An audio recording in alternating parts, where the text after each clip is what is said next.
Goeienaand geliefdes en welkom by vanaand se aanlyn Bybelstudie. My naam is Dominee Martin Botha en dit is my voorreg om vir ons weer voort te gaan met ons Bybelstudie wat ons hier aanlyn via YouTube uitsaai.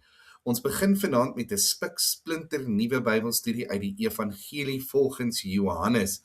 Nou in die verlede het ons baie gekyk na die sentbriewe en omdat die formaat van die sentbrief so klein bietjie anders is as die van 'n evangelie, verander die manier hoe ons bietjie kyk na hierdie Bybelstudie, maar die kern daarvan bly dieselfde. Ons gaan kyk na wat sê die Bybel vir ons in werklikheid en hoe kan ons dan die waarhede daarvan in ons lewens gaan toepas en daarna kyk. So ek is baie opgewonde om dit met u te begin deel, maar voordat ek enigsins verder gaan, wil ek dan graag net vir ons voortgaan in gebed. Kom ons sluit daarom die oë en dan bid ons heerlik saam tot eer van die Here Jesus. Vader, baie dankie dat ons in hierdie dag ook ons harte en ons gedagtes stil mag maak en soos wat ons aan die begin van hierdie Bybelstudie staan, Here dit absoluut in u hande kan oorgee en vra dat u deur u Gees vir ons sal lei, dat u die waarheid daarvan vir ons sal kom duidelik maak, Vader, en dat u verheerlik sal word deur die vernuwing en die verandering wat dit in ons lewens bewerk. Vader, ons vra dat die Gees vir ons hierdie dinge duidelik sal maak, sodat ons die geestelike dinge op 'n geestelike manier deur die Gees van die Here sal kan verstaan. Dankie Here Jesus dat ons hierdie platform het waarop ons hierdie waarhede vrylik kan deel en dat elkeen wat bereid is om in te skakel, dit saam met ons kan geniet. Ek bid vir elkeen wat ingeskakel is vandag en elkeen wat hierdie video dalk op 'n latere stadium gaan kyk. Vader, en ek bid dat u in u almag en deur u Gees ook vir elkeen van hulle sal besoek met u liefde en u Gees en hulle in u genade en ondersteuning sal kom help om die waarhede wat hierin bevat word, deel van hulle lewens te maak, deel van hulle raamwerk te maak en dat hulle u daarin dan sal verheerlik. Aan u, o Here, gee ons alle eer en al die dankbare hulde van ons harte tot in ewigheid. Amen. Nou ja, vanaand kyk ons dan na die Evangelie van Johannes en dit is vir my belangrik dat ons begin by die begin en dis gelukkig presies waar Johannes sy Evangelie begin. So sonder om verder uit te stel, kom ons kyk dan na die heel eerste gedeelte en om na dit te kyk, wil ek graag ons aandag fokus dan op waar elke evangelie dan nou begin. Nou ons sien daar aan die bokant van hierdie skyfie so 'n bietjie van 'n tydlyn. Hierdie tydlyn begin voor die skepping, in die ewigheid voor die skepping. Daar waar net God bestaan het, voordat enigiets wat gemaak is. Nou natuurlik sluit dit in die son, die maan, die sterre, die hemel, die aarde, die engele wat daar by God is, voor enigiets in die ewigheid voor alles. Dan het ons natuurlik die skepping daarna, ons het die verhaal van Adam en Eva, die verhaal van Abraham en sy nageslag, Bethlehem wat dan later plaasvind en dan die bediening van die Here Jesus. En dan gaan daai pyltjie natuurlik nog verder aan tot en met vandag waar ons dan nou vandag is. Maar ons het net hierdie gedeelte gelukkig nodig om te kyk na hierdie evangelies en waar hulle evangelie begin. Nou natuurlik begin elke evangelie deur vir ons 'n bietjie van die Here Jesus en van waar die Here Jesus vandaan kom te vertel. Nou ek wil dit in die volgorde behandel wat ons dit sien in die skrif en as ons kyk na Matteus, dan vat Matteus ons terug in sy geslagsregister daar in Matteus 1 vers 1 tot 17 terug tot en met Abraham. En dit is omdat Matteus 'n sterk Joodse invloed het en hy hierdie evangelie hoofsaaklik dan ook aan die Joodse volk skryf en daarom wil hy hulle terugvat na hulle groot stamvader Abraham toe. Markus vat die Here Jesus dan terug na sy openbare bediening. Daar is geen geboorteverhaal of geslagsregister in Jesus nie, omdat hy wil fokus op Jesus wat die dienaar is, wat gekom het om te dien. En dan die grootste werk van diens dan natuurlik die werk wat die Here Jesus vir ons aan die kruis gedoen het. Lukas vat die Here Jesus se geslagsregister al die pad terug tot aan die heel begin, tot daar by Adam. En ons kry sy geslagsregister daar in Lukas 3 vers 23 tot 38. Nou, hy vat ons terug na amper die heel begin van die mens toe, want Lukas fokus dan nou ook op die Here Jesus Christus, wat volledig mens was, net soos wat u en ek dan nou ook volledig mens is. Maar dan, Johannes, soos wat julle hom sal leer ken in hierdie evangelie, is 'n baie unieke apostel. Hy het 'n baie unieke geaardheid, en mens sien dit baie in sy skryfstyl, mens sien dit in die terme en in die woorde wat hy gebruik, en die manier hoe hy homself uitdruk, en natuurlik moes Johannes dan ook 'n klein bietjie anders wees, wanneer dit kom by die geslagsregister.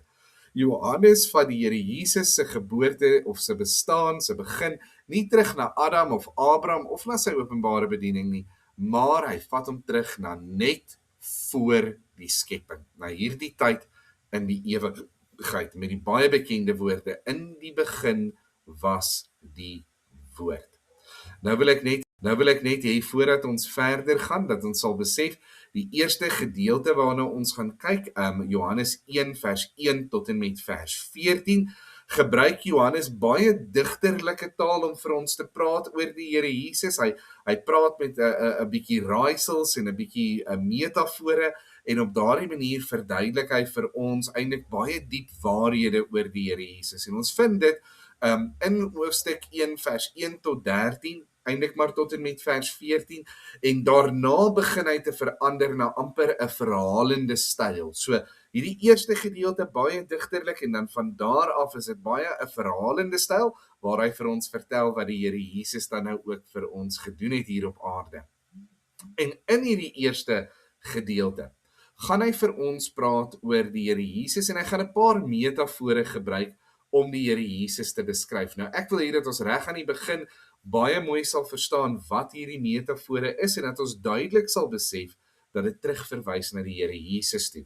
Hy gebruik die metafoor van die woord, in Grieks die baie bekende woordjie die logos, en dit is 'n baie groot en sentrale begrip gewees vir Grieke en vir die mense van daardie tyd, maar hierdie woord word dan nou 'n voorbeeld van die Here Jesus. Later beweeg hy van die metafoor van die woord af na ook die lewe. So wanneer hy van lewe praat, praat hy van die Here Jesus, en dan uiteindelik ook van na lig. En hierdie lig is dan ook 'n verwysing na die Here Jesus. Hoe weet ons dit verwys na die Here Jesus? Wel, baie eenvoudig sê Johannes dit vir ons in Johannes 1 vers 14, wanneer hy skryf, en die woord het vlees geword en onder ons gewoon, en ons het sy heerlikheid aanskou, 'n heerlikheid soos van die enige gebore wat van die Vader kom, vol van genade en waarheid. En van daardie vers af vorentoe begin hy dan om die verhaal van die Here Jesus te vertel.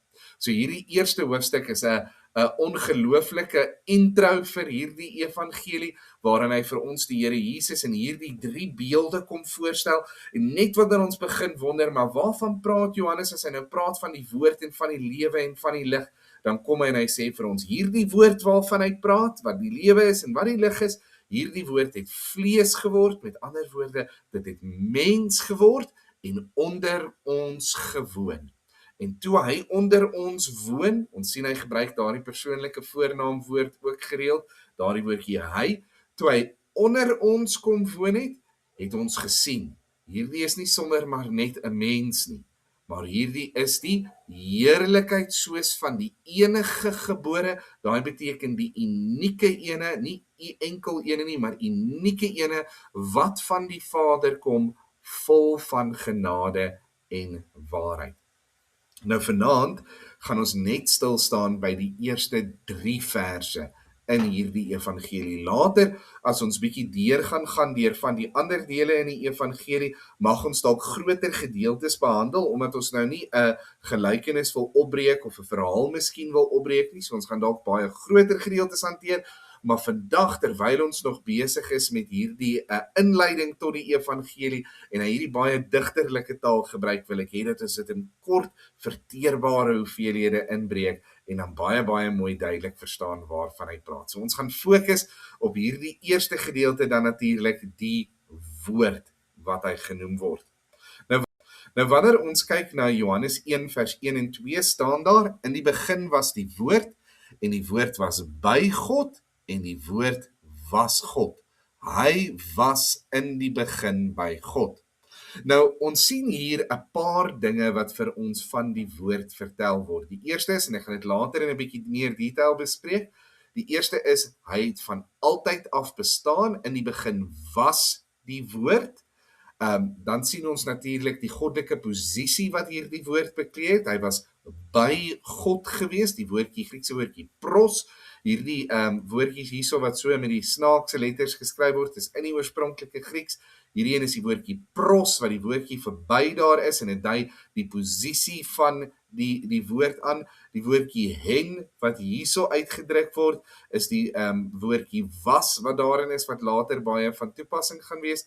En dan ons sien sy goddelikheid, die woord was God, theos is daar die woordjie, wat die woord vir God is, en dan hy was voor die skepping, hy was in die begin by God, en daar sien ons die Griekse woord arge, en arge, waarvan ons die woord argief vandaan kry natuurlik, verwys na hierdie heel begin. So ons kry hierdie 4 dinge wat eintlik net maar 3 waarhede is oor hierdie woord wat ons dan nou weer die Here Jesus is. Hy het van altyd af bestaan, hy is ewig, hy was aan die begin, hy was by God, hy het 'n goddelike posisie gehad, maar hy was onderskeibaar van God, maar ook hy was God self gewees, die goddelikheid dan van hierdie woord of van die Here Jesus. Sy voorbestaan, die feit dat hy bestaan het voor die skepping, word dan net in die 2de vers vir ons duidelik uitgedruk, hy was in die begin by God.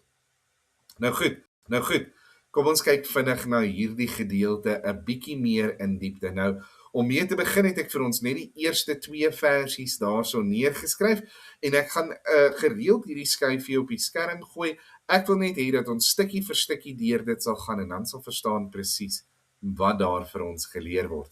Om mee te begin sien ons dan hierdie woordjies in die begin, en dan natuurlik die woordjie wat baie belangrik is daar, wat net daarbo weer in Grieks uitgedeel word, is die woordjie arge.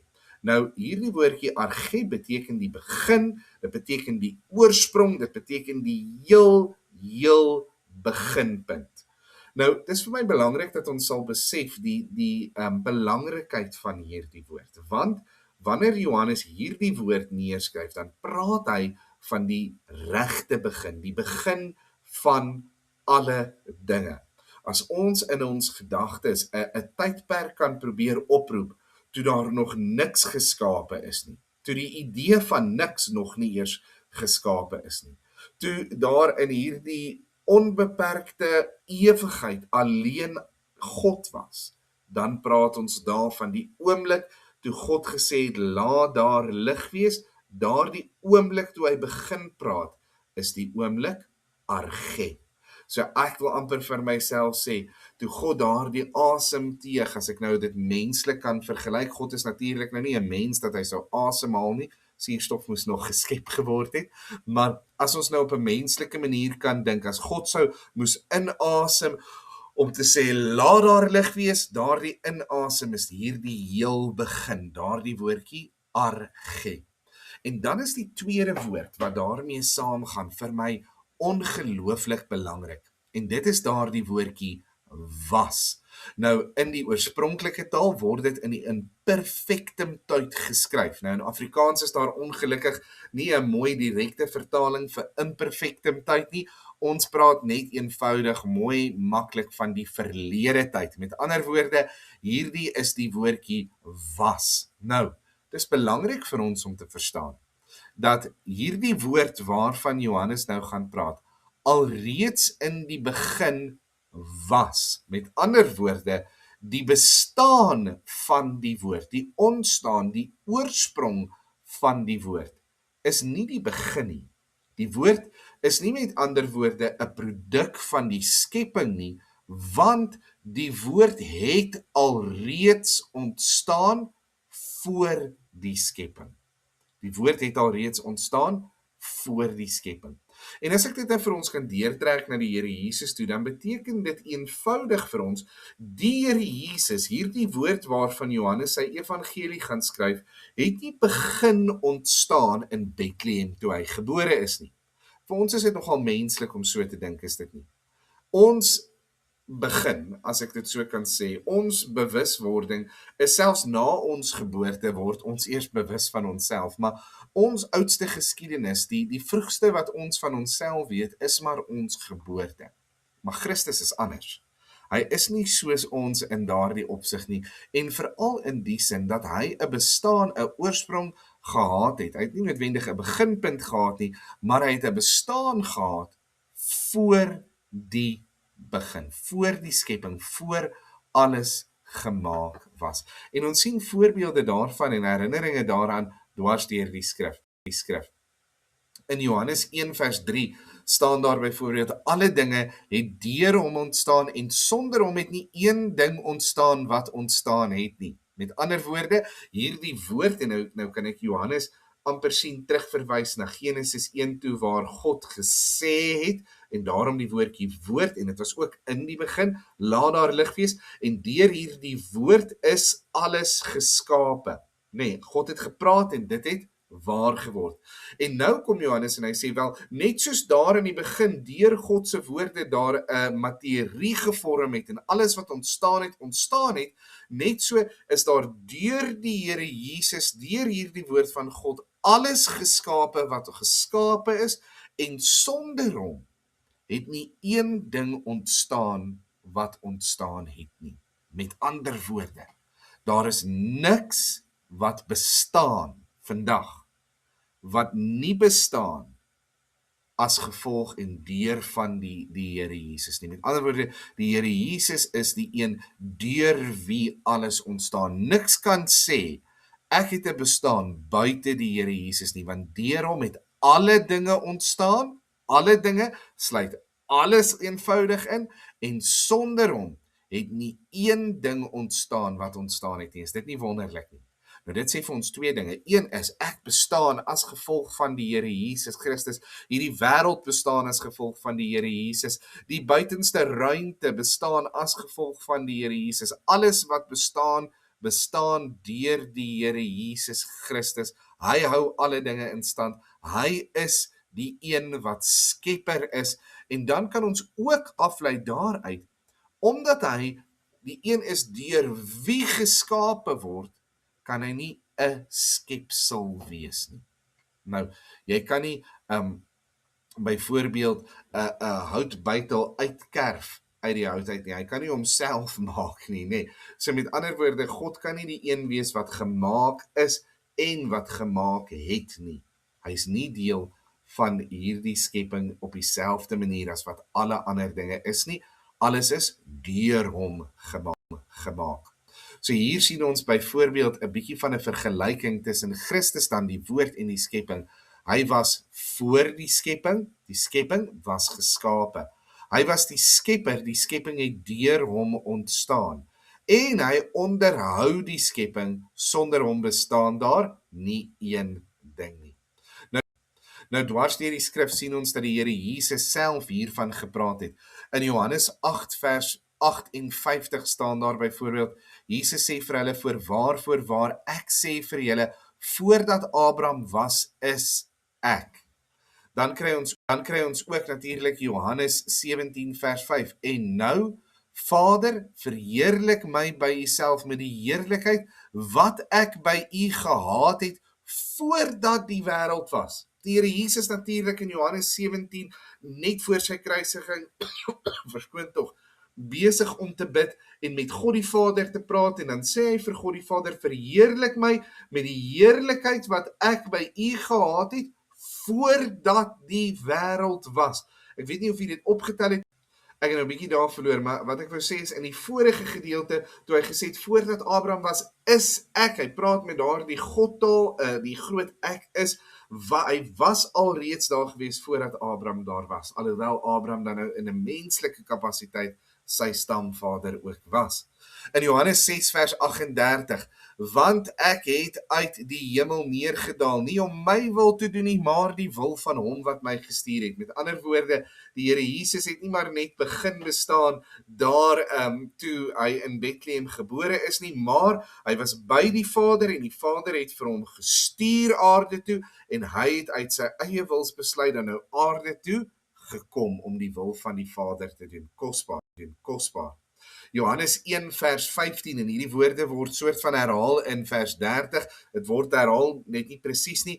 In Johannes 1 vers 15 dan staan daar Johannes getuig van hom en roep en sê dit is hy van wie ek gesê het hy wat na my kom het voor my geword want hy was eerder as ek. Dit klink amper asof Johannes daar sukkel met Afrikaans, maar hy sukkel nie met Afrikaans nie. Hy sê baie spesifiek voordat ek was het hy alreeds gewees. Hy het lank voor my bestaan. Nou, dis veral interessant as mens oplet, dat Johannes die Doper ongeveer 6 maande ouer as die Here Jesus was. So daar is 'n bietjie van 'n tydlyn wat vir ons in die evangelies gegee word, en ons kan min of meer bepaal dat Johannes omtrent so 6 maande ouer as die Here Jesus is. So die ouer persoon kyk na hierdie jonger persoon en dan sê hy, dit is hy, die jonger persoon, van wie ek gesê het, hy wat na my kom, met ander woorde, hy was na my gebore, het voor my geword. Met ander woorde, voor my het hy al lank al bestaan, want hy was eerder as ek. Is dit nie kosbaar nie? Kolossense 1 vers 16b tot 17, daai B beteken maar net die laaste deeltjie van die vers, sodat ek nou nie te veel woorde op die skerm gooi nie, sê, alle dinge is deur hom en tot hom geskape. Hy is voor alle dinge en in hom hou alle dinge stand. Is dit nie kosbaar nie? Hierdie versie is vir my besonder spesiaal, omdat dit sê, ek is deur God gemaak en ek is tot God gemaak. Met ander woorde, ek is deur die Here geskape, maar ek is ook vir die Here geskape. Is dit nie kosbaar nie? Ek is gemaak vir hom. Nie om my eie ambisies uit te lewe, of om my eie wil te soek, of om agter my eie neus aan te loop nie. Ek is gemaak vir hom, vir sy plesier, vir sy liefde, vir sy opdragte en bevele om uitgevoer te word. Ek behoort aan die Here. En dan sê hy, hoe kan ons dit sê? Want wel, hy was voor alle dinge en in hom hou alle dinge stand. Met ander woorde, dit is net deur sy krag dat dit wat bestaan nog bestaan. Ek is hier omdat die Here Jesus dit vanaand toelaat. Ek is hier omdat die Here Jesus my ongelooflik liefhet. Is dit nie wonderlik nie? As ons dan nou kyk na die volgende gedeelte, sê hy was in die begin was die woord, hy het bestaan voor vir ewig, en die woord was by God. Nou daardie woordjie daar is pros, dit dui posisie aan, maar dit praat nie noodwendig hier net van 'n fisiese posisie nie. Onthou, God is gees, en in die geestelike riekelm werk dinge nie altyd presies soos wat dit in 'n fisiese riekelm werk nie, en daarom is dit baie moeilik om 'n voorsetsel daar te gebruik, maar ek glo ook nie dis presies wat Johannes hiermee bedoel nie. As ons gaan kyk na die manier hoe hy dit skryf, dan bedoel hy veel eerder as hy die woordjies prostontion sê, dit beteken hy was by God gewees, dan sê hy, die woord is onderskeibaar van die Vader. Met ander woorde, dis maklik om te sien, hy praat van God, en dan by God die Vader was hier die woord gewees. Hulle is onderskeibaar van mekaar. Hulle is nie dieselfde in alles nie. Met ander woorde, Jesus is nie net 'n ander naam vir God nie, Jesus is onderskeibaar van die Here. Dis moeilik om woorde hier te gebruik, want baie woorde wat ons kan nie sê hy is apart van God nie, want hy is definitief nie apart van God nie, maar mens kan God die Vader onderskei van die Here Jesus Christus. Dan, die woord leef in ewige gemeenskap met die Vader, nee. Om by hom te wees beteken dat hy in ewige gemeenskap met hom wees. Miskien is die maklikste voorbeeld hiervan om te praat soos jong mense vandag praat. Vandag sê hulle mos nie meer ek is gekuis of ek gaan nou met iemand uit nie. 'n Mens sê ons is nou saam, né? En daardie saam wees praat van hierdie verhouding, hierdie ewige gemeenskap. En dis presies wat Johannes sê, né? Hy was saam met God, hy was by God, hy het in hierdie ewige gemeenskap met God gelewe. En die woord is persoonlik op die Vader gerig. Ek sien daar is 'n paar hoofletters daar ingekom het, maar die woord is persoonlik op die Vader gerig. Met ander woorde, hy was in die teenwoordigheid van die Vader, in die wil van die Vader te doen. Hy was nie in konflik met die Vader nie, maar hy was daar in totale en onbreekbare gemeenskap. Ek lees graag vir ons die woorde van Johannes 17 vers 24. Hoor hoe kosbaar dit is. Hier sê hy, Vader, ek wil dat daar waar ek is, hulle wat U my gegee het, ook saam met my sal wees, sodat hulle my heerlikheid kan aanskou wat U my gegee het. Nee, dis die Here Jesus wat besig is om te bid vir die mense wat in hom sou glo, vir U en vir my. En dan sê hy, omdat U my lief gehad het voor die grondlegging van die wêreld. God het nie begin om liefde te wees die oomblik toe mense op die toneel kom nie. God was van ewigheid af liefde en die volmaaktheid van daai liefde, die volheid van daai liefde is gewissel en gedeel tussen die Vader en die Seun. Die Here, God die Vader, het die Seun lief gehad voordat die wêreld nog gegrond was. So, ek wil vir ons 'n onvolmaakte prentjie vinnig skilder.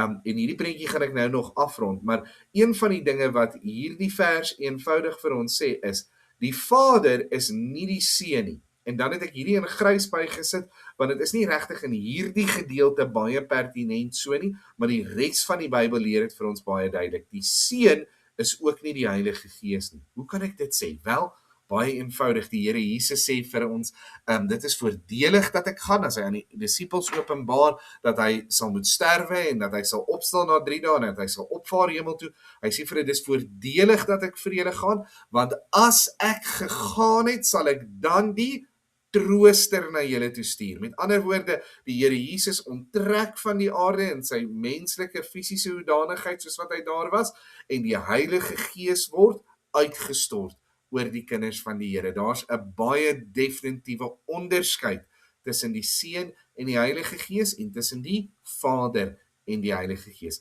Selfs daar in Genesis 1, die echo van hierdie vers.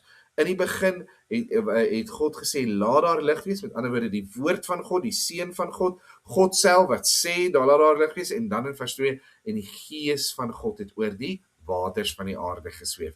So, die Vader is nie die Seun nie, die Seun is nie die Gees nie, die Gees is nie die Vader nie, en dan kan mense om na die ander kant toe omswaai, hoe ook al dit sê, hierdie drie is onderskeibaar van mekaar. Maar soos ek hier gesê het, moenie die preek hierso toemaak nie, moenie die Bybelstudie hier toemaak nie, want hierdie prentjie is nog onvolledig, en ons gaan hom oor 'n rukkie gaan ons hom klaar maak.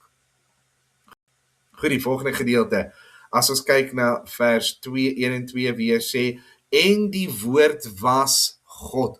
Och, dis vir my so besonder om dit daar raak te sien, die woord was God. As ons aanvaar dat die woord hierso verwys na die Here Jesus, en ons kan dit natuurlik baie moeilik nie raak sien nie, as ons kyk na vers 14, jy gaan regtig moet met taal rondspeel en hard probeer om dit mis te kyk, dan sien ons baie duidelik Johannes in vers 1 van sy evangelie sê vir ons, Jesus Christus van Nasaret is God.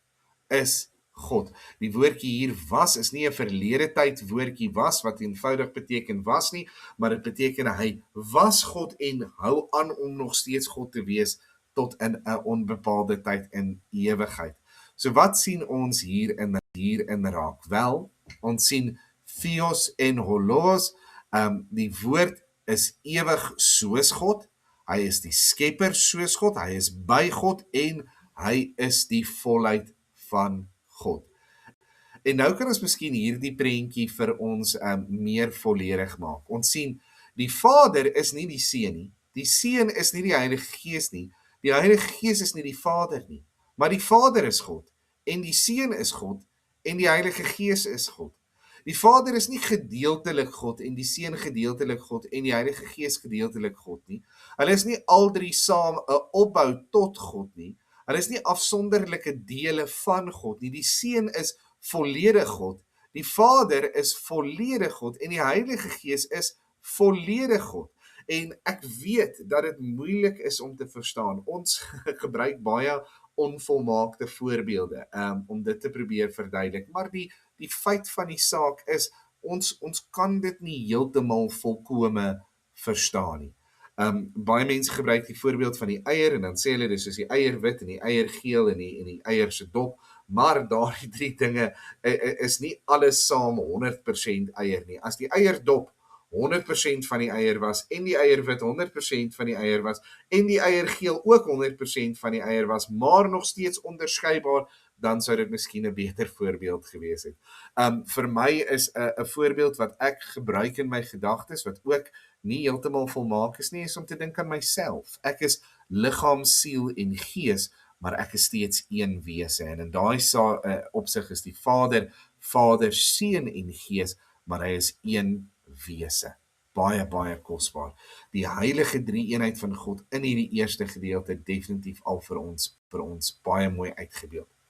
En dan wil ek kom by hierdie gedagte, wat beteken hierdie waarhede vir my? As ek nou hierdie waarhede wat Johannes vir ons kom leer in sy evangelie sê, Jesus bestaan van ewigheid af, hy's nie deel van die skepping nie, hy is die skepper, en as hy vir my kom sê dat hy onderskeibaar van God is, maar dat hy steeds werklik God is, wat beteken dit vir my vandag as kind van die Here? Wel, dit bevestig Christus se volle godheid.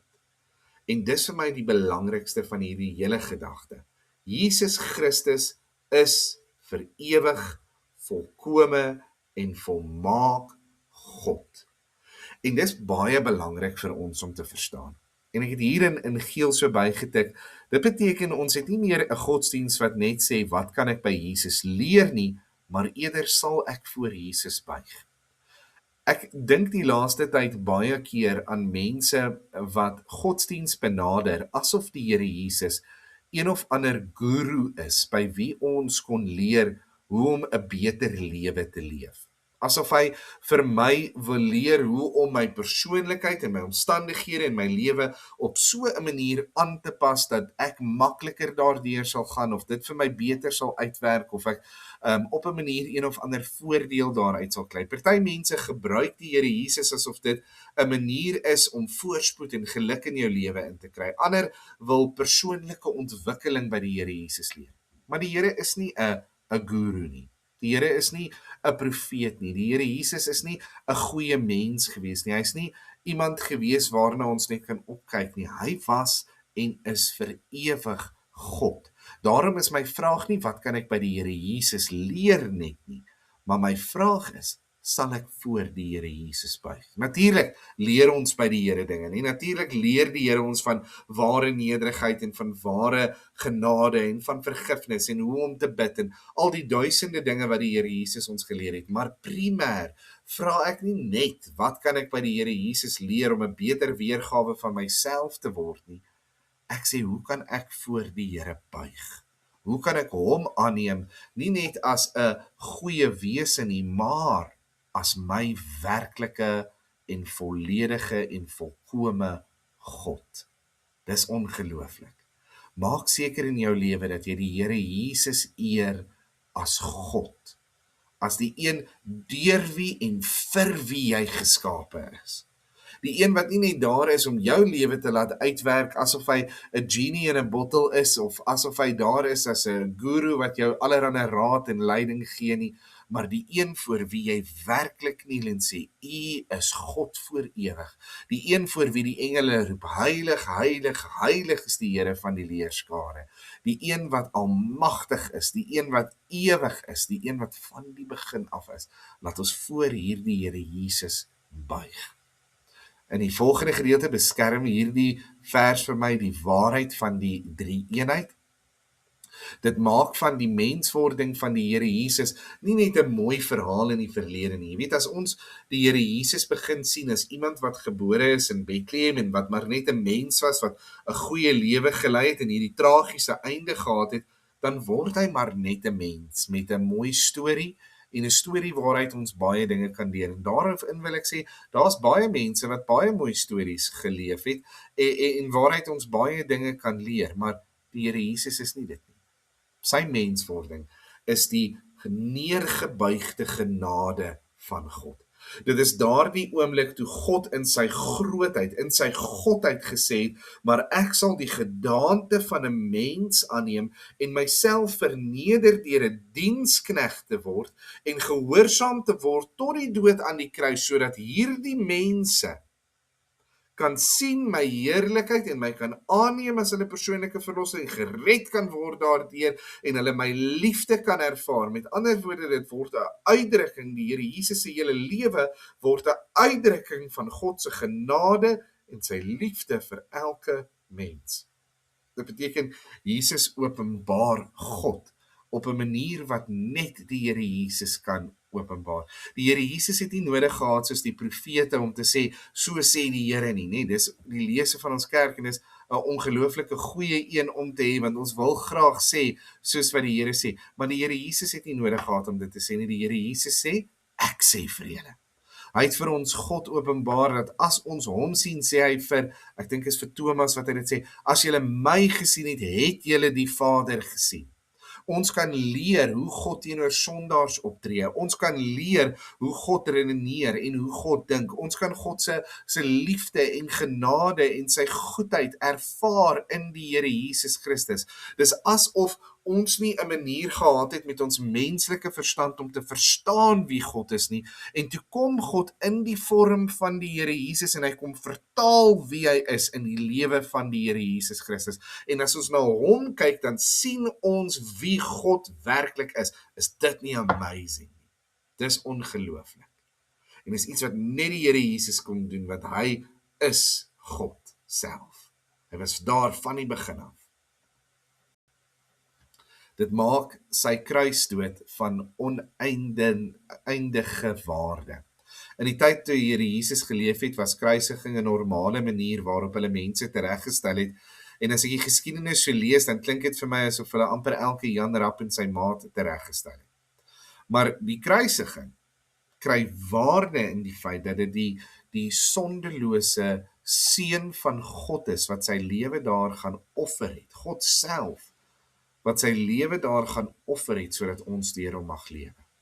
En dan is dit vir my seker die wonderlikste gedeelte hierso. Dit is net die Skepper alleen wat kan herskep. Johannes 1:3 sê in hom was die lewe. Hierdie nuwe lewe, die lewe deur die wedergeboorte, die lewe wat die Here Jesus vir ons gee wanneer ons hom die dag aanneem. Daardie lewe is net ons sinne. Kan net ons sinne word deur die een wat lewe kan skep, en dit is die Here Jesus. Ek hoop dat met hierdie inleiding u saam met my bitterlik opgewonde raak om die Here Jesus deur die oë van Johannes te sien. Dominee Jurgens Prinsloo sê partykeer dat wanneer 'n mens 'n boek lees, is dit asof daardie persoon reg oorkant jou sit en uit hulle eie uit vertel die verhale en die gebeure uit hulle eie lewens en jy by hulle kan leer. En wanneer ek hierdie evangelie lees, is dit asof ek deur die oë van Johannes die Here Jesus Christus kan raak sien. En wat 'n ongelooflike opwindende reistog is dit nie, om die Here Jesus te kan ontdek deur die oë van hierdie interessante disipel. Mag die Here vir ons seën in die Bybelstudie wat voorlê, mag hierdie waarhede wat ons reeds ontdek het vir die vol van opwinding en dankbaarheid en bewondering maak vir hierdie groot Here Jesus wat ons dien. En mag u lewe 'n soektog maak na hom. Mag u vir hom en deur hom en tot hom lewe en hom soek in alles wat u doen. Mag Christus die kern, die middelpunt, die begin en die einde van u lewe wees. Want dit gaan oor hom. Alles hier is gemaak. Ek is gemaak vir, tot en deur hom. Hoe sien ek nie uit om hom eendig te sien soos hy is nie. Hierdie ongelooflike Jesus. Kom ons bid saam. Vader, ons het so 'n verlange na U. Here, U is werklik lig, U is waarlik lewe, U is die woord wat aan die begin is. Dankie Here dat U genoeg genade gehad het om my te maak, sodat ek vir U kan wees. Herskep my daagliks, sodat ek meer en meer vir U kan wees en kan lewe. Herinner my daagliks, U is die oue van dae, die Alfa en die Omega, wat is en wat was en wat kom, die ewige, die Here. Ek loof U naam, Here Jesus. Amen. Baie dankie dat U ingeskakel het vir vanaand se Bybelstudie. Ek hoop U sien so baie uit na die volgende gedeeltes, net soos ek, en dat die Here U ryklik sal seën. Lekker aand verder. Totsiens.